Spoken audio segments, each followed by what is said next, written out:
We do have team coverage for you tonight. We're learning new details about that suspect and the victims who lost their lives Friday afternoon. We begin with Target 8 investigator Susan Samples live at the courthouse in Paw Paw.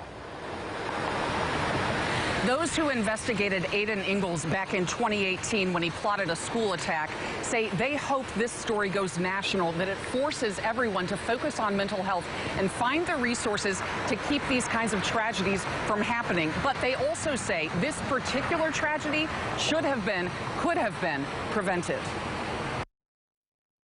Unfortunately, what took place Friday was not a shock to a lot of us. On the Van Buren County Courthouse steps, a united front and a message that could not be clearer. So the reality is this was one of those cases that could have been preventable, and it wasn't. Aiden Ingalls was 15 when he was arrested in 2018. He had a hit list, weapons, ammo, parts for explosives, and a plan to shoot up and blow up Paw Paw High School. The evidence was so overwhelming and the journal was so disturbing. Prosecutor Susan Zeiderveen fought to try Ingalls as an adult, which would have put him away for longer. But Judge Jeffrey Dufon decided to try him as a juvenile instead. Ingalls spent 17 or so months in a detention and treatment center and another 18 months on probation, but was released from all supervision last month, weeks before he shot 2 people at random on the South Haven Pier before killing himself. Judge Dufon made the wrong decision in this case. Ingalls' defense attorney had argued the teen was bullied at school, though school leaders refute that. Judge Dufon was unavailable for comment today. Not so these 24 frustrated law enforcement officers. I saw things in this case that I haven't seen in 38 years. We learned today that Aiden Ingalls' 2018 journal writings included a planned attack on the beach in South Haven. In his journal, he spoke specifically about on the 4th of July during the fireworks that he would take firearms and explosives and kill as many people as he could. Van Buren County Chief Justice Kathleen Brickley did send us a statement this afternoon addressing Judge Dufon's decision to try Ingalls as a juvenile.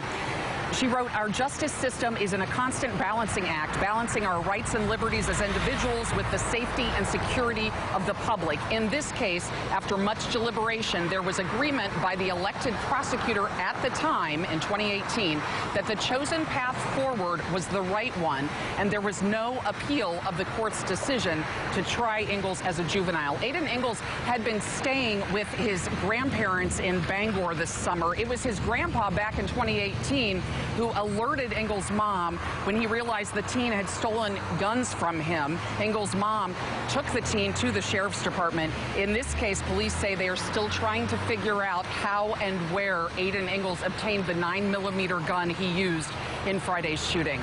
Live in Paw Paw, Susan Samples, News 8.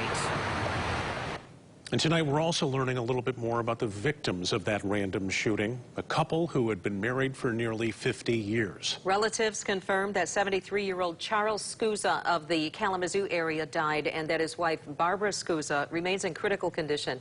Target 8 investigator Ken Kolker spoke to relatives today. Charles and Barbara Scusa had been married 47 years, and it wasn't unusual in their retirement years to spend an afternoon here on the South Pier at South Haven. I don't know what to say. It just it gets you. About the randomness of it all, why a complete stranger would pick out his brother and his sister-in-law on the crowded pier at 2:15 Friday afternoon. You can't spot mental illness looking at somebody. You just can't. I don't know what that is. You don't know what. You don't know what to say. The brother says the couple had parked in front of the nearby American Legion Hall. And they went down for a walk on the beach and walked on up here. Hundreds of people do it every day. Police say 19-year-old Aiden Ingalls shot them at point-blank range. The shooter then killed himself. Today, a single bouquet of flowers rests on a ledge of the lighthouse. The brother says that Charles was a retired biologist who had worked at a Kalamazoo hospital where he met his wife, a nurse. They married in 1974, had 4 daughters. He's a good guy. Just got up and went to work every day and just, honest everybody. So they were enjoying retirement together. Oh, yeah. He says Barbara is still in intensive care. It's touch and go, yeah. As they wait, they struggle for answers. It's just disbelief. You just don't.